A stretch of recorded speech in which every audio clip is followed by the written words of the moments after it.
Hopwell, and this is my assistant Harriet, and we, together, are the proprietors of Dr. Harry Hopwell's amazing Flea Circus. Now, before we get started with everything, I want to make sure we are all on the same page about what exactly it is that we're going to be seeing and experiencing here today with each other. So who here has ever seen a flea circus before?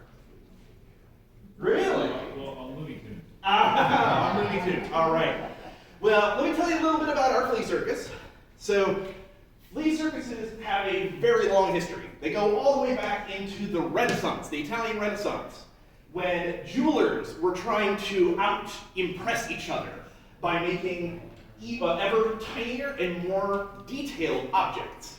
So jewelers would compete, making tiny versions of everyday objects, things like chairs, tables, things like that, because they were trying to use that as a way to advertise to their clients. Now what happened eventually is some enterprising individual, nobody knows exactly who, figured out that you can actually use jeweler's wire, gold jeweler's wire, to tether a flea. It's difficult, it's very challenging, but once you get that wrapped around them, you can pin the other end of that wire in place, and eventually the fleas will start learning how to interact with anything in their area. So if you keep them in a small radius, eventually they'll learn how to use that chair, sit at that table. Now, what we're going to do is, of course, take that to the nth degree and put on a display for you folks to show just how phenomenal fleas really can be. They have a lot of amazing skills that we're going to show off to you. But before we do that, let's make sure we also understand a little bit about the performers themselves. So our performers here are human fleas, not your everyday average dog flea. So these guys are a little stronger, a little bigger. And as you can see, I don't keep a dog or any other animals nearby. The last thing I want is for one of my performers to spend 6 months getting trained up and then jump on some flea bag and run away. Now, next thing. Who here can tell me what fleas eat? Anybody know? Flea food? Blood. Flea food. You're both technically correct. So fleas eat blood. They are parasites. So the way that we work with these guys, I make a living off of our fleas, and of course, it's only fair that they make their living off of me. But it's honestly not too bad. Over time, you get used to the itching, and they make for really great company once you know how to listen to them properly.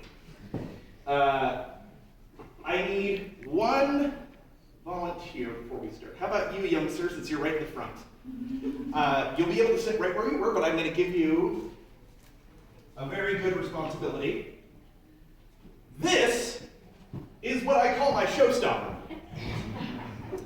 This is the tool I use in case any of my performers get a little smart and try to run away.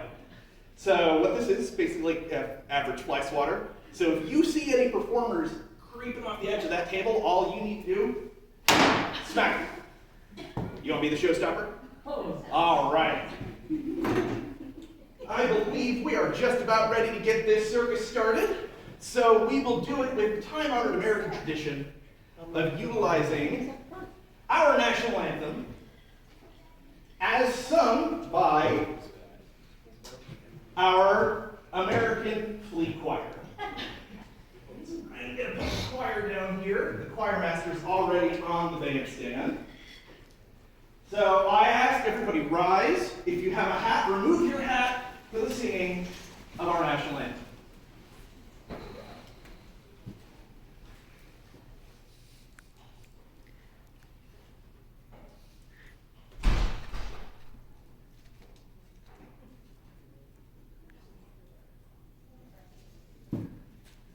Hold on.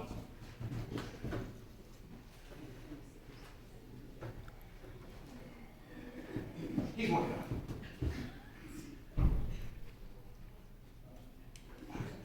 it. He's had to do some vocal warm-ups.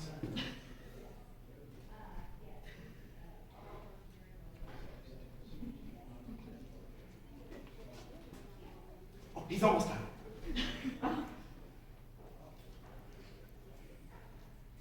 All right, everybody. Everybody give him a round of applause for that rousing edition of the national anthem. His voice is small, but it is mighty. Now that the circus has officially begun, we are going to start you off with one of our younger sets of performers.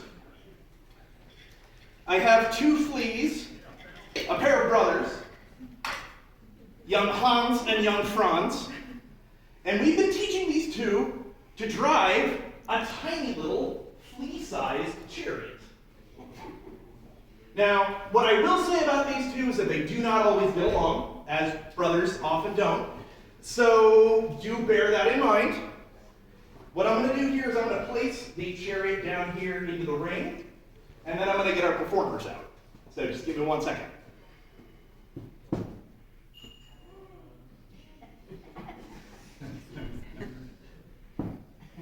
Okay, there's one. We'll let Hans do the pulling. And there's Franz. And he'll be directing. All right, gentlemen, show us what you can do. Up, they're up. We'll see if they can break their record and make it all the way around before they start fighting again. Oh, gentlemen, you're doing great.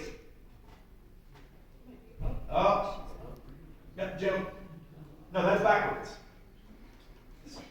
Guy, no. Now, Franz, that's a very rude thing to say about your mother. Yeah, that's his mother too, you know. Now you're going, okay, stop. Folks, they've begun a fist fight, so let's just give them a round of applause and thank them for their work. We're going to have a conversation about this later. So we'll put them away for now. And let's hopefully go to someone who's going to be a little bit more willing to work with us. The second thing I have here is actually meant to showcase the flea's natural agility. Fleas are magnificent jumpers and have excellent balance. This next performer is a much older performer. She is going to walk the tightrope that we have here on this first stage. And in order for you folks to be able to see it, because I recognize that the fleas are tiny, I have this tiny little barbell, so you'll be able to watch her progress as she goes across that tightrope. So I'm going to get young Heidi out. Right. Put her at the top. Then I'm going to hand off the barbell. And let's see if she can make it all the way across. Now keep in mind, folks, that this is a pretty far fall for a flea that tiny, and I have no safety net here, so we're really hoping she can make it all the way. Whoa. Doing okay. Almost there. Oh, she was shaking a bit, but she's on 2 legs. Oh, she made it!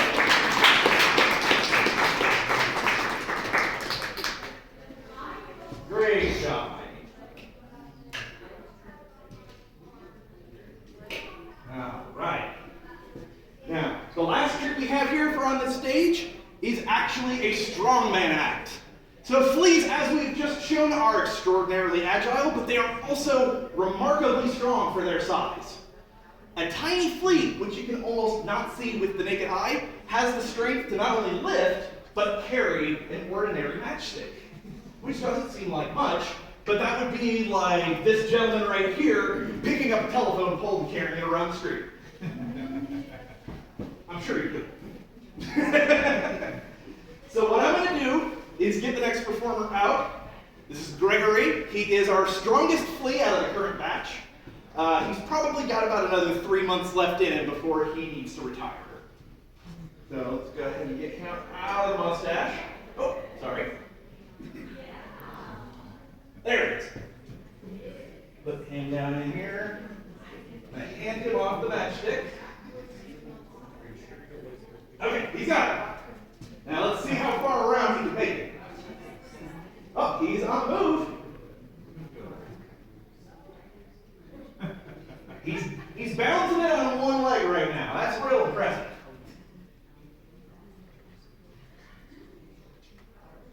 I think he's, oh, no, we got a second win.